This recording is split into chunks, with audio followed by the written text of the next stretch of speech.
어쨌든 뭐 한 달 만에 다시 뵙게 돼서 반갑네요. 이럴 때가 네, 볼 일이 없으니까. 어떻게 뭐 동원 씨 한 달간 잘 지내셨나요? 네, 부산에서 적응 잘 하고 있고요. 아, 부산. 네, 원래 집이 부산인가? 아니면 뭐 이직했나? 지금 서울 사무소가 닫아서 강제 발령됐습니다. 아, 그러면은 그 집을 부산에 새로 얻은 거예요? 집은 1월 1일에 계약하기로 지금 집 돼 있고요. 음. 놀러 오시면 제가 맛있는 거 해드릴게요. 어떻게 살고 있어? 지금은? 지금은 호텔에 있습니다. 그래. 그 1월 이렇게 계약하고. 네네. 어쨌든 뭐 이렇게라도 만나서 다행입니다. 네. 기자님은 어떠세요? 아니, 나도 그냥 거의 재택근무하면서 집에 거의 예. 반감금 생활을 하고 있습니다. 음, 나름 뭐, 아, 음, 그러시고. 몸은 편하지. 몸은 편한데, 또 연말연시에 뭐 어쨌든 사실 노조 네네. 일이 많지는 않아서 임금 협상이 좀 일찌감치 끝나가지고 약간 좀 네네. 내고 있긴 합니다요.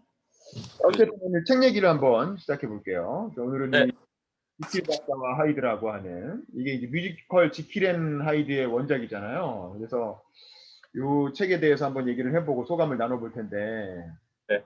동원 씨도 이 책 같은 걸로 읽으셨죠? 저는 문예 출판사 걸로 읽었는데, 네, 같은 거네, 같은 거네. 네, 같은 겁니까? 예. 그 뒤에 뭐 병 속의 악마들이라는 작은 단편도 하나 들어있던데 이것도 보셨어요? 다 읽었는데 이게 지킬앤 하이드 박사랑은 다른 내용으로 봐서 읽기는 다르. 네, 그건 아니고, 그건 아니고 별개 아마 분량이 너무 짧아가지고 네, 이 책을 보면서 되게 놀란 게 분량이 엄청 짧더라고, 의외로. 엄청 작습니다. 이게 120쪽 정도밖에 안 되는 것 같습니다. 그렇죠. 이게 세계적으로 유명한 소설이고 뮤지컬도 나오고 그래서 네, 굉장히 좋은 장편 소설인 줄 알았는데 우리 레미제라블이나 우리가 읽었던 음, 뭐 노트르담 드 파리처럼 이제 그런 건 줄 알았는데 사실은 120쪽밖에 안 되는 굉장히 짧은 단편 소설이었다. 네, 놀라웠고 근데도 읽으면서 여러 가지 이제 그런 뭐 함의점이랄까 이런 걸 갖고 있는 것 같아요. 그래서 제가 일단 내용 요약을 한번 하고 그다음에 소감을 좀 나눌 텐데 이 네. 내용 뭐 별게 없어. 주인공은 이터슨인가요? 주인공 이름이 뭐죠? 어터슨 변호사입니다. 사실 주인공은 지킬의 친구예요. 지킬 네, 박사 직접 주인공은 아니고 어터슨 변호사라는 지킬 박사의 오랜 친구가 주인공이고 네. 그뭐 보면 나오지도 않아요. 어터슨 변호사 나오고 그다음에 라니언이라고 하는 그 박사인가요? 친구가, 네, 친구 한 명 더 있고 콜이라고 하는 그 하인이 있고 뭐 같은 타인 같습니다. 예. 친구가 다죠. 그리고 나중에 지킬라고 하이드 나오는데 이 저도 어터슨 변호사가 나오고요. 네, 어느 날 이제 그 지킬하고는 되게 오랜 친구고 근데 뭐 사건이라는 건 이런 거죠. 전슨 변호사인가요? 그 집에 가는 길에 어떤 네. 장면을 목격하게 되죠.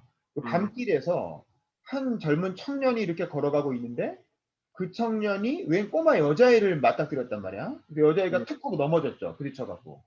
네, 넘어졌는데 보통 일반 사람 같으면은 어이구 꼬마야 어떡하냐 하면서 이렇게 막 이렇게 다독여주고 뭐 이렇게 세워주고 이렇게 할 텐데 얘는 그 넘어진 꼬마애를 그냥 밟고 지나갔단 이렇게, 말이에요. 뭐 쾅쾅쾅 밟고 그냥 이렇게 지나갔다. 그래서 그 부모가 깜짝 놀래갖고 쫓아와가지고 너 음, 뭐하는 이러면서 막 혼을 내고 변호사도 같이 있으니까 같이 이렇게 참관인으로 증인으로 끌려가서 같이 경찰에 가죠.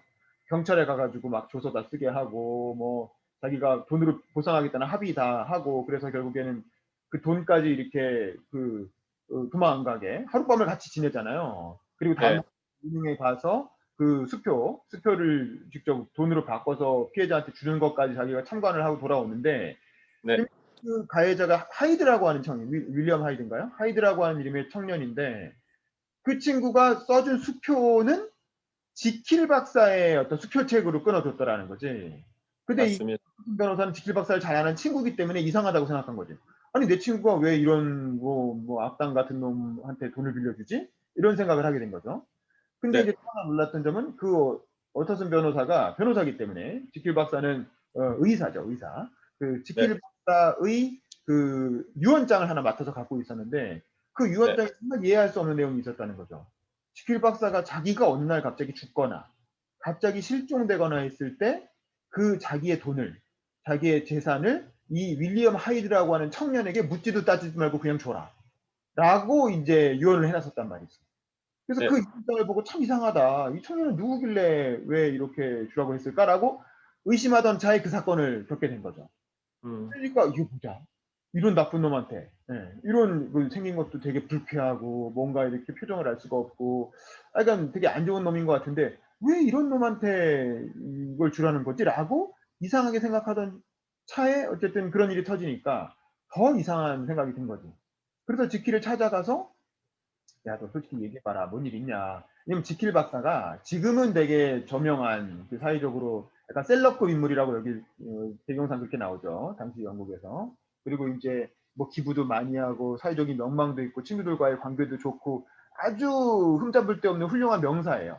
훌륭한 당대의 명사인데 너 도대체 근데 이 양반이 젊었을 땐 좀 타락을 해 가지고 노는 걸 좋아해서 좀 이렇게 방탕하게 이렇게 놀았다는 거야. 그래서 인제 음. 어터슨 변호사가 처음에 추측하기는 그거죠. '아 얘가 젊었을 때 뭔가 이렇게 막 방탕하게 놀다가 생긴 자식인가 보다, 숨겨 놓은 자식. 그래서 얘한테 발목이 잡혀 가지고 아니면 젊었을 때 뭔가 얘가 저질렀던 어떤 잘못 때문에 발목이 잡혀서 그래서 할 수 없이 얘한테 인제 뭐 유언장을 이렇게 쓰고 뭐 뒤를 봐주고 있나 보다.' 뭐 이렇게 인제 혼자 추정을 하죠. 혼자 네. 추정을 하고 '그런가 보다.' 근데 지킬 박사 찾아갔더니 "아 그냥 알려고 하지 마. 아 모르는 게 좋아. 얘기하면 뭐 괜히 힘들어." 그래서 그렇게 얘기하니까 그냥 '그런가 보다.' 하고 있었죠. 있었는데 근데 이제 뭐 하여간 뭐 사실 사건은 별게 없으니까. 근데 어느 날 그 폴이라고 하는 하인이 찾아오잖아요. 하인이 예. 찾아와서 "아이고 변호사님 큰일 났습니다. 우리 집에서 큰 무서운 사건이 터졌으니까 좀 꼭 가서 봐 주십시오. 도저히 저는 더 이상 못 참겠습니다." 이렇게 얘기를 "뭔데? 알았어 가 보자."라고 해가 뭐 중간에 작은 사건이 있지만 다 생략하고 가 봤더니 인제 집에 지킬 박사는 몇 주째 방 밖에서 나오질 않고 근데 이제 가끔 인기척이 왔다 갔다 하는 게 느껴지는데 지킬 박사가 아닌 것 같다라는 거죠. 지킬 박사가 네. 아닌 것 같고 뭔가 다른 놈인데 그때 그 하이드라는 놈이 저 방 안에 있는 것 같다. 근데 지킬 네. 박사가 나오지도 않았는데.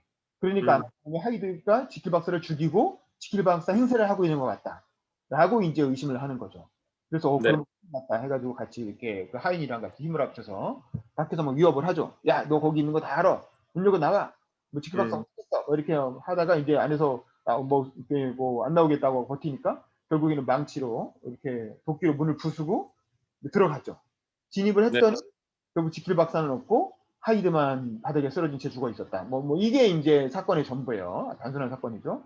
그리고 나서 인제 그 방안을 수색해 보니까 웬 편지가 한 장 나왔는데 그 편지에 뭐 어디를 가 보면은 진실을 알 수 있다라고 해서 뭐 어디 누구한테 찾아가서 뭐 금고를 열어 봤더니 거기에 인제 그간의 사정을 담은 그 편지가 그 기록이 남아 있었고 그 기록을 보니까 그게 지킬 박사가 쓴 기록이었죠.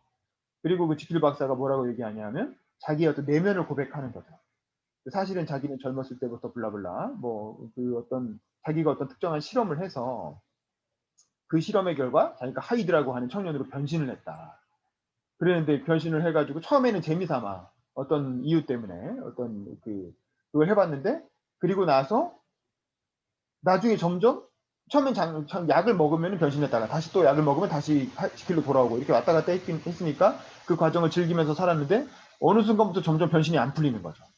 음. 변신이 안 풀리고 또 자기도 모르게 약도 안 먹었는데 점점 하이드로 변해 있고 이런 네. 현상이 이제 계속 되니까 '아 이거 너무 두렵다. 이러다가 내가 아예 나의 어떤 인격을 다 이 하이드한테 뺏길 것 같다.'라고 두려워하면서 마지막으로 남긴 편지였던 거죠. 그리고 나서 그 편지를 숨겨 놓고 결국엔 하이드로 변하고 나서 다시 지키로 돌아오지 못했고 그렇게 방 안에 인제 갇혀 있는 동안 참고로 그 사이에 하이드는 살인을 저지르죠. 예. 네. 밖에 흑인 채로 나다니다가 자기를 도와주려고 했던 아무 죄 없는 또 지킬 박사와 안면도 있는 어떤 저명한 박사인지 변호사인지 하여간 유명한 사람을 노인을 구타해 가지고 마구 그냥 때려서 살해하고 그것 때문에 하이드라는 사람이 전국의 지명수배가 됐는데 이 사람은 지킬 박사로 변해 있었기 때문에 잡히지 않았죠. 인제 음. 그러다가 나중에 이제 지킬 박사로 변할 수 없게 되니까 밖에 나가지 못하니까 방 안에만 있었던 거죠. 방 안에만 음. 있고 하인이 가져다 주는 밥만 먹고 있다가 나중에 이제 어터슨 변호사가 찾아와서 막 이렇게 문을 열라고 강요를 하니까 결국에는 두려움을 이기지 못하고 독약을 먹고 자살했다. 뭐 이런 스토리야. 음. 그게 스토리 자체는 뭐 이게 다예요. 뭐 특별히 큰 사건이 있는 것도 아니고 뭐 그런데 이 소설이 이제 뒤에 해제에도 나오지만 나오고 나서 당대 유럽에 엄청난 화제가 됐다는 거죠. 엄청난 화제가 되고 많은 사람들한테 읽히고 수많은 우리가 하는 이런 독서 모임 같은 데에서 교재가 돼가지고 많은 사람들이 이 책을 읽고 토론을 하고 뭐 그랬다는 겁니다. 그리고 이게 지킬 앤 하이드라는 뮤지컬로 만들어져서 뮤지컬이 대개 한 2시간 반 되잖아요. 뭐 식사하면 15만 원 뭐 이렇게 가격도 비싸고. 근데 이제 그런 게 돼서 지금까지도 우리에게 전해지고 있다. 그리고 얼마 전에 이 지킬 앤 하이드가 나오는 영화도 있었죠. 그 미라라고 하는 영화의 조연으로 그 유명한 누굽니까? 러셀 크로. 러셀 크로가 지킬 아, 박사를 했었잖아요. 하이드. 네네네. 근데 그 정도로 어쨌든 아직까지도 뭐 출간된 지가 150년이 지났는데 1800년대에 나온 책이니까 아직까지도 이렇게 화제가 되고 있는데, 자, 우리가 이 책을 읽고 어떤 걸 느꼈고 어떤 얘기를 해볼 것인가, 뭐 그 얘기를 한번 해볼까요? 일단 우리 동원 씨, 제가 책 내용 대충 요약했는데 혹시 빠진 점이 있으면 얘기를 좀 해주시고 아니면 소감을 좀 얘기해 주세요. 빠진 점이라기보다는 이제 어터슨 변호사가 지킬 박사가 이제 저는 이제 뭐 사생아라든지 아니면 아들이라기보다는 그 좀 뭐 협박을 당하는 게 아닐까라고 해서 이제 어터슨 변호사가 걱정이 돼서 지킬 박사가 걱정이 돼서 좀 이제 뭐 사건 전말을 파악하려고 하지 않았나라고 좀 읽었던 부분이 있는 것 같고요. 네네. 그리고 재미있던 부분은 이제 편지 사건이라는 48쪽부터 해서 이제 암시를 조금씩 주더라고요. 이제 저는 이제 지킬 앤 하이드 박사가 동일 인물이란 걸 지금 깜빡하고 책을 읽었기 때문에 아, 진짜요? 네, 좀 한심합니다.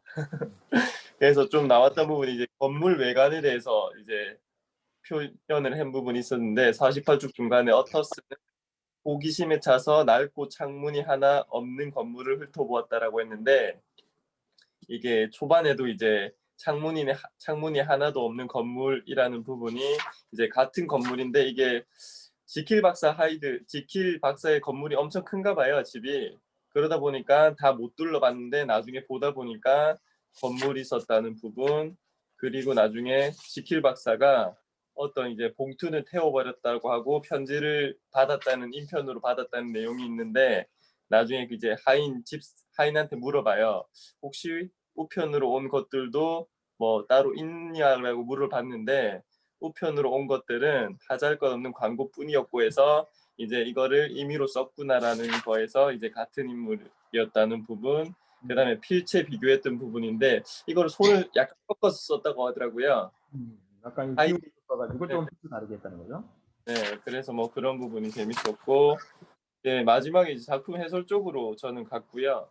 예, 개인적인 배경 설명하는 부분에 칼뱅주의라고 해서 저는 칼뱅주의가 뭔지를 몰라서 좀 뭔지 확인을 해봤고요. 예, 칼뱅주의가 이제 오직 하느님이 그 영광을 위해서 하는, 그리고 신앙인의 모든 생활은 하느님을 위한 감사와 봉사에 의한, 이런 거에 되게 좀 많이 고민을 많이 했던 것 같아요. 지금 로버트 루이스 스티븐슨이죠. 고민을 많이 했던 것 같고 평생 동안 이제 선과 악이 무엇인지 좀 고민을 많이 했던 부분인 것 같고요. 저는 느꼈던 부분이 저도 가능하면 이제 사회에 기속돼서 살아야 되다 보니까 좀 더 밝게, 좀 더 선의, 악행을 안 지르려고 하는 부분인 것 같은데 어떤 부분에서는 이제 타락적인 면모도 있지 않나라는 생각이 들긴 하거든요. 그런 부분에 대해서는 공감했고요. 네, 그 정도입니다. 그렇죠. 저도 재밌게 읽었는데 이 소설이 약간 스릴러, 서스펜스 형식이잖아요.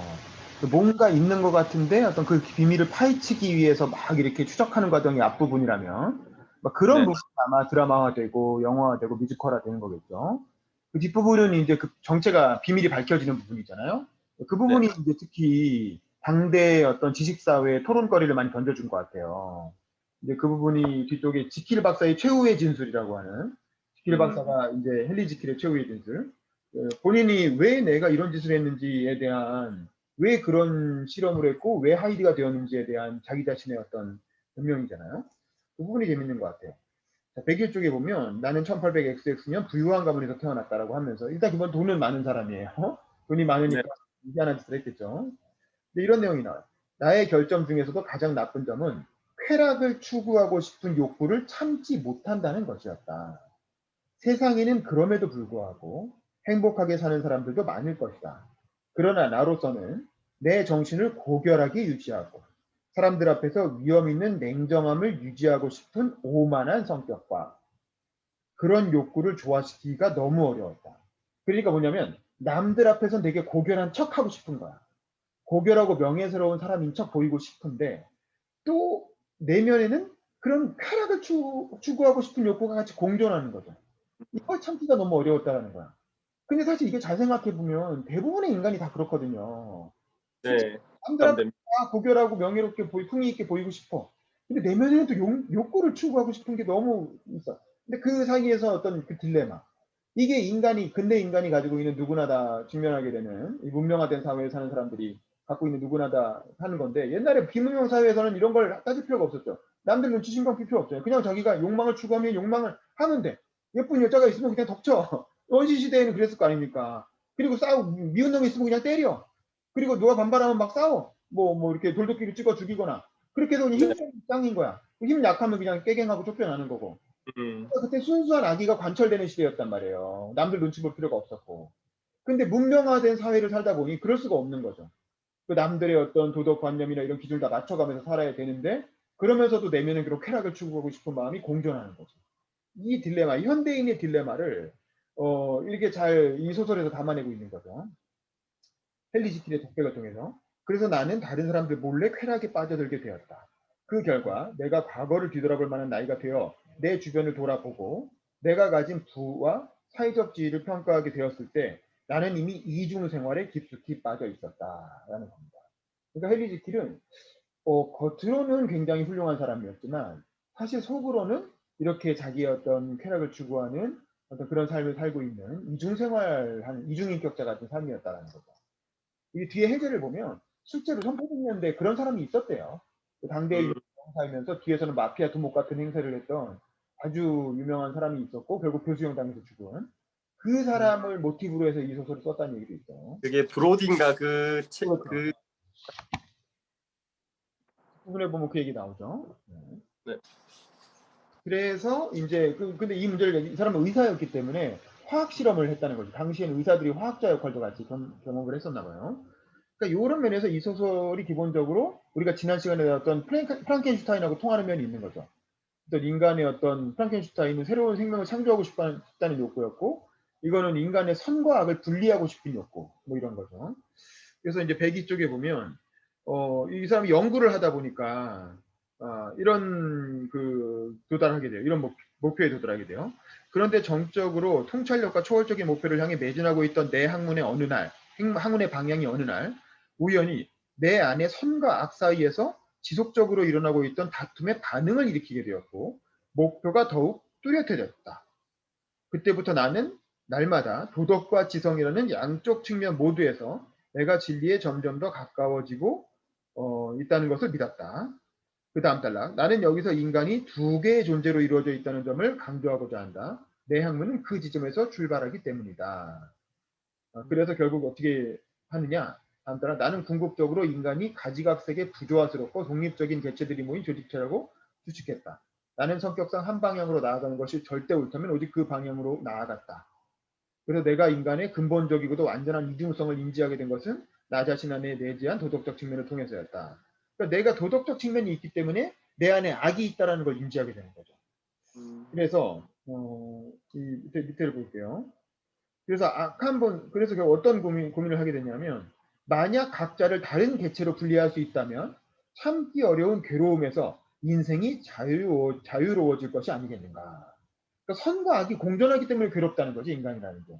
그런 인간의 어떤 근본적인 딜레마를 해결하기 위해서는 선과 악을 분리해서 100% 선한 인간과 100% 악한 인간으로 나누면 선한 인간은 선한 인간대로 행복해지고 악한 인간은 악한 인간대로 행복해지지 않겠느냐. 그래서 인간이 가지고 있는 근본적인 딜레마에서 해방될 수 있지 않겠느냐. 이런 결론에 도달한 거죠. 그래서 그게 가능한 약을 제조하게 된 거예요. 그래서 그 약을 먹은 결과 하이드가 되는 거죠. 그래서 순수한 악의 존재로 거듭나게 되는 거죠. 자, 그 부분을 보면 대고 쪽으로 넘어가면 그래서 막 구체적으로 어떤 약인지는 당연히 쓰지 않았죠. 이거는 픽션이니까. 그렇게 해서 그 약을 제조해서 절묘하게 어떤 그 배합을 만들어내가지고 그걸 먹었더니 처음에는 온몸이 부서지는 것 같은 고통이 찾아오다가 블라블라 그러더니 갑자기 자기 몸의 형태가 바뀌는 거죠. 외형이 바뀌면서 하이드라고 하는 청년으로 바뀌게 되고 그러니까 이런 느낌을 감지게 돼요. 나의 내부에서는 분별 없는 무모함이 느껴졌고 난잡하고 감각적인 영상들이 물레방아를 돌리는 개천의 물처럼 내 환상 속에서 끊임없이 줄다름치고 있었고 의무와 책임의 속박을 깨뜨린 악의에 찬 자유로운 영혼이 느껴졌다. 여기서 완전히 어떤 자기가 가지고 있던 모든 속박으로부터 자유로워진 어떤 새로운 행복을 맛보게 되는 거죠. 그래서 처음에는 그 하이드가 되는 게 너무 즐거워가지고 맨날 밤마다 약을 먹고 하이드가 돼서 막 이렇게 돌아다니면서 나쁜 짓을 막 하고 다니는 거지. 왜냐하면 다음날 아침에 아무리 나쁜 짓을 해도 다음날 아침에 돌아서 약만 먹으면 다시 지킬로 돌아가니까 아무도 그 사람 못 알아보잖아. 그러니까 네네. 하이드라는 존재는 그냥 사라져 버리니까 너무 편한 거야. 음. 그런 어떤 행복감을 느끼면서 살다가 나중에 아까 얘기한 것 같은 점점 하이드에서 지킬로 돌아오기가 어려워지고 자기 의지와 상관없이 자꾸 하이드로 바뀌고 이런 일을 겪으면서 이건 안 되겠다. 그때부터 공포감이 사로잡히죠. 하이드한테 인격을 뺏길 것 같은 공포감이 사로잡히는데 결국엔 자기도 어쩔 수 없이 점점 하이드라고 하는 악한 인격 쪽으로 빨려 들어가면서 결국엔 지킬 박사는 사라지고 하이드만 남게 되는. 그래서 결국 이제 어터슨 변호사가 문 열고 들어오려고 압박을 하니까 결국에는 자살하게 되는 뭐 이제 이런 겁니다. 그러니까 이런 부분이 어떤 근대인들이 다 밖으로 대놓고 얘기는 하지 못하지만 내면에서 갖고 있던 그런 고민들의 어떤 지점을 건드린 것 같고 그래서 당시 어떤 그 지식사회의 수많은 독서 모임에서 다 왜냐면 분량도 워낙 120쪽밖에 안 되니까 짧으니까 한번 네. 읽고 토론해 볼 만한 거리를 던져준 거죠. 그러니까 음. 노도나도 이 책을 읽으면서 토론을 했고 그래서 이 작가를 아주 그 전국적인 명사로 유명인사로 만들어준 출세작이 된 거죠. 근데 또 이거 보니까 로버트 루이스 스티븐슨이라는 작가가 이 책도 유명하지만 또 그 네. 우리가 다 아는 그 유명한 책 보물섬 네. 실버 선장 나오는 보물섬 있잖아요. 외다리 선장 우리 옛날에 어렸을 때 만화로도 봤던 그 네. 보물섬을 쓴 사람이더라고요. 네. 그 작가로도 유명했고 근데 본인이 뭐 천식이 있었나 결핵이 있었나 뭐 건강이 안 좋아서 네. 사모아 결핵. 그렇죠. 사모아 섬 그 태평양에 있는 사모아 섬으로 가서 거기서 이제 요양하다가 결국에는 죽게 되는데 젊은 나이에 죽었죠. 요절을 했죠. 근데 어쨌든 작가로서는 굉장히 큰 명성을 갖게 된 계기가 된 책이었다라는 겁니다. 그래서 어떻게 생각하세요? 이렇게 이 책이 얘기하는 인간의 어떤 이중성, 그런 거에서 해방되고 싶은 욕망, 이제 그런 지점을 이렇게 네. 것 같은데, 뭐 이런 점에 대해서는 어떻게 느끼셨어요? 저는 이중적인 면은 당연히 있는 부분이라고 생각하고요. 아까 기자님이 얘기해 주신 그 도덕관념 자체가 이제 악행이라든지 뭔가 그 사회적으로 봤을 때 잘못되는 부분은 안 하도록 이제 사람들을 좀 잡아주는 부분이 있는 거라고 생각했고요. 잘 읽었으면 되게 재밌었고요. 그리고 그림 하나하나가 좀 글을 읽다 보면 그림 하나하나가 좀 그려지는 소설이라 재미있게 잘 읽었습니다. 그러니까 저는 이거 보면서 무슨 생각이 들었냐면 최근에 있었던 안희정, 오거돈, 박원순 뭐 이런 사람들 있잖아요. 이런 어떤 최근에 어떤 불행하게 삶을 마치신 분도 있고 뭐 감옥에 가신 분도 있고 그런데 그런 분들이 원래 겉으로는 굉장히 도덕적이고 사회적 명사고 셀럽이고 뭐 그런 분으로 다 여겨지던 분들이잖아요. 근데 네네. 사실 다 밑으로 이렇게 낙마하거나 비극적으로 생을 마치시는 걸 보면서 이거 인간 내면에 있는 어떤 선한 근데 저는 그분들이 대외적으로 보여줬던 그런 선한 모습들 있잖아요. 선하고 도덕적이고 정의롭고 그런 모습들이 저는 거짓이 아니라고 봐요. 그런 면도 음. 있는 거지. 그분들이 이런 대외적으로는 실제로 그런 역할을 했던 거고 그걸 위해서 많은 희생을 감수하기도 했고 그런 인생을 사셨던 분들이거든요. 뭐 음. 오거돈은 솔직히 잘 모르겠고 안희정이나 박원순만 놓고 보면 네. 굉장히 어떤 사회 정의를 위해서 불이익을 감수했던 분들이란 말이에요. 그게 그럼 다 위선이었느냐? 그게 그럼 다 거짓이었느냐? 그게 아니라는 거지. 그 지킬 박사 같은 그런 면이 있었던 거예요, 실제로. 근데 내면에는 하이드와 같은 면도 있었던 거지. 어떤 그런 쾌락을 추구하고 싶고 젊은 여성을 탐하고 성적 욕구를 또 충족시키고 싶고 뭐 어쨌든 뭐 그런 것들이 인간 내면에 어쩔 수 없게 다 있었던 거야.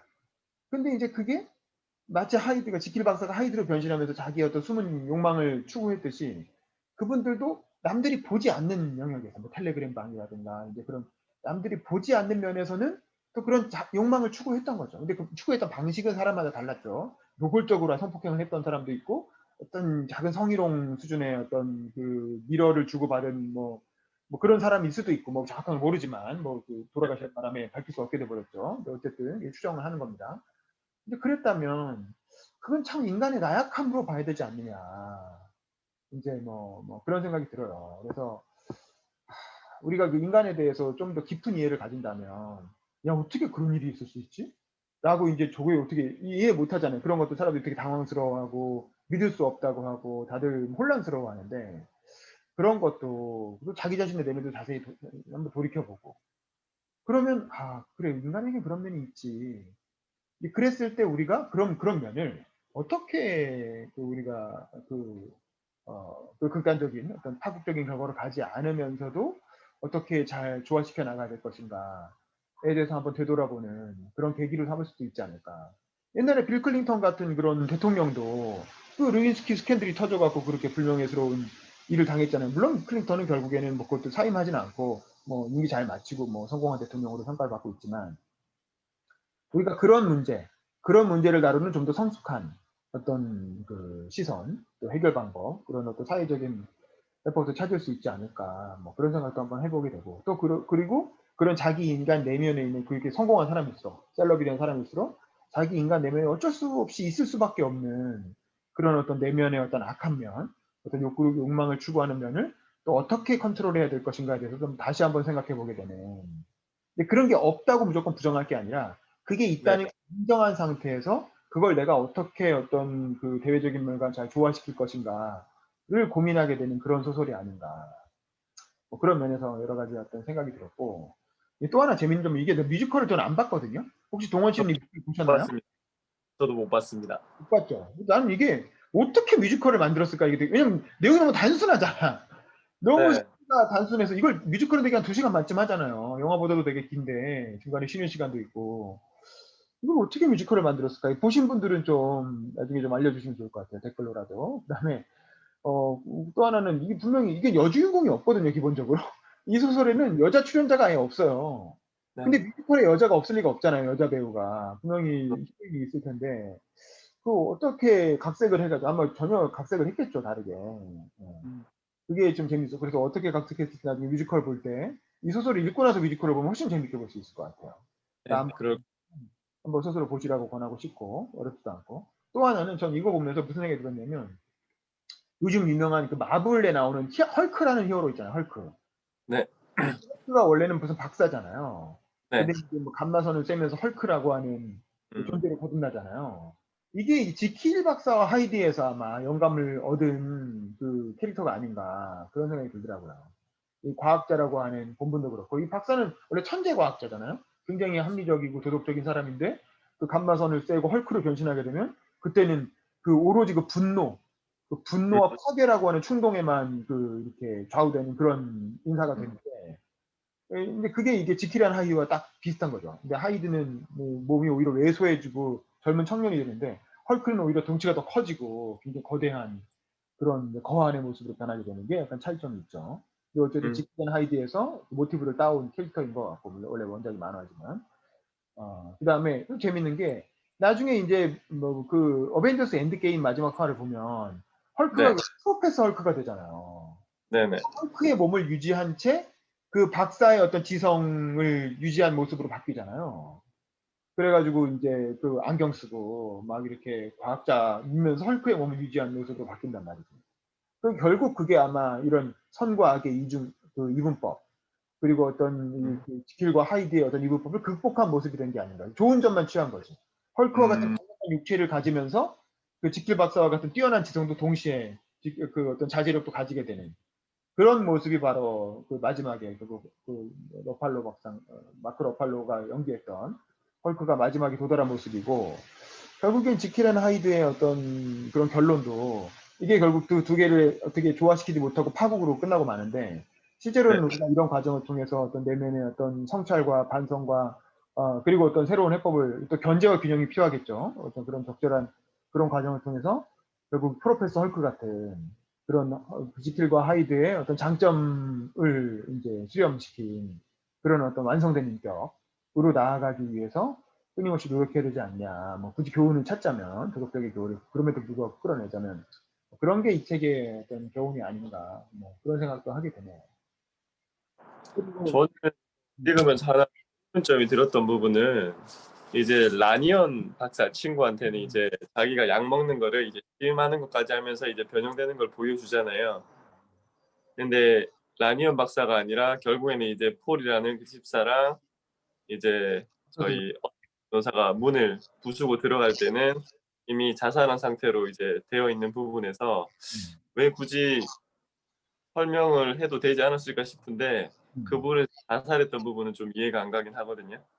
그게 이제 해제에도 보니까 그 얘기 나오더라고요. 아니 그렇게 네. 순수한 악으로 변한 하이드가 그 네. 상황에서 겨우 할 게 자살밖에 없었겠느냐. 음. 이게 좀 부자연스럽다라는 거지. 그러니까 결말의 어떤 개연성이 좀 떨어지는 측면이죠. 음.